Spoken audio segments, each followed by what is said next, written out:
Ridder to me in 2 games terrifies me, to be quite honest, as far as if you're trying to win. I think there's a lot of risk with him.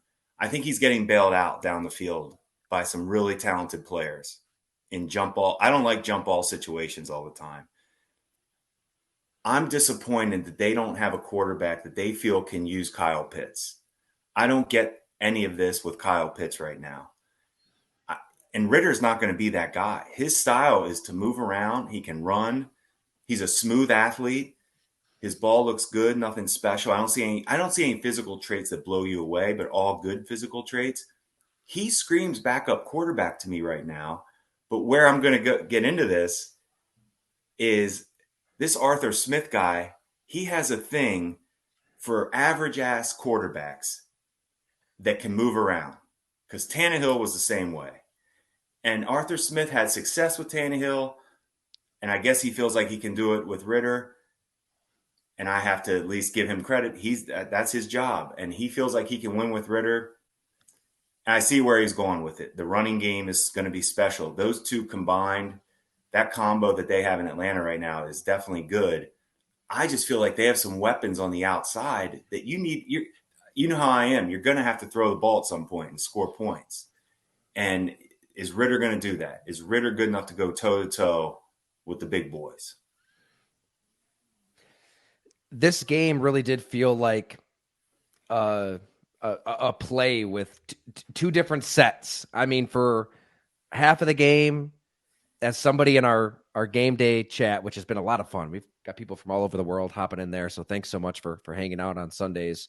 Download the Substack app. You can even get on your web browser if you want. But somebody said he was talking to his buddy, and his buddy called the Atlanta Falcons offense a game of playing hide the quarterback.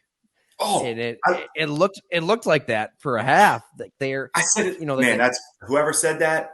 Tip my cap, because I said the same thing last week to the guys I talked to as well. I said they were hiding the hell out of Ridder.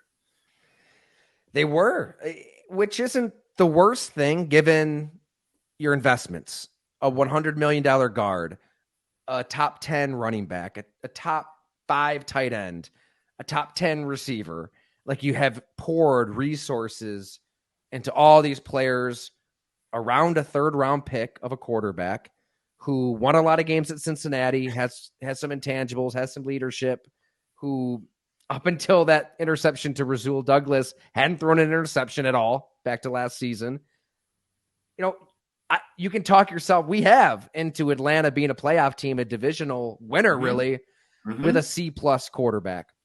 And I feel like there was probably, if you were to get Arthur Smith in an honest moment in that first half, you have to wonder if in the back of his mind he's thinking, Taylor Heineke, I've got Taylor Heineke. Like, at what point this season? But that the second half, once I feel like Desmond Ridder grew up a ton in this game. He did. Like, he took some strides in this game, and I get it. The 2 dropped interceptions changed the conversation completely.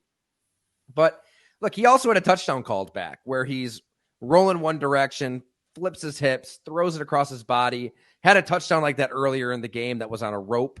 He's got some athleticism. He's got some physical traits, some athletic traits that if they haven't been cutting him loose, but they started to cut him loose a little bit in this game.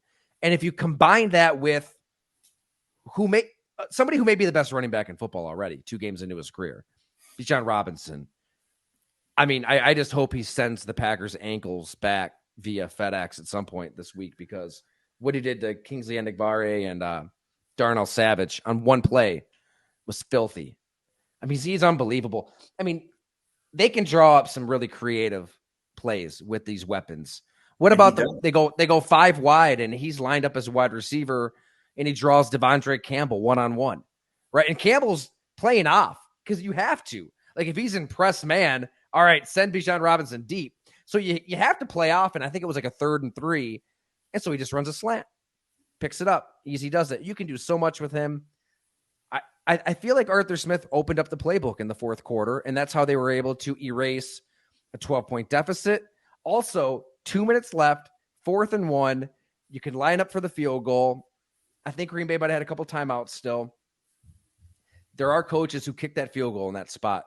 What did they do? They went for it. And not only that, not only did they go for it, it was a pitch out. I thought Peter King described it perfectly. It was like Desmond Ridder at a hot potato. He just, boom, went to Bijan Robinson.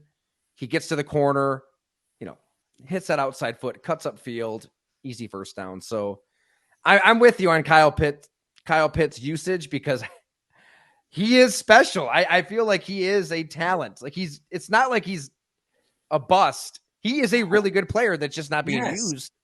But they did use Drake London some more. And when you've got Bijan Robinson, you've got Tyler Algier. There's one ball to go around. I don't know. No, it's a long season, and they may have a plan. Like, let's keep talking about this. It's Ritter's second start of this season, early career.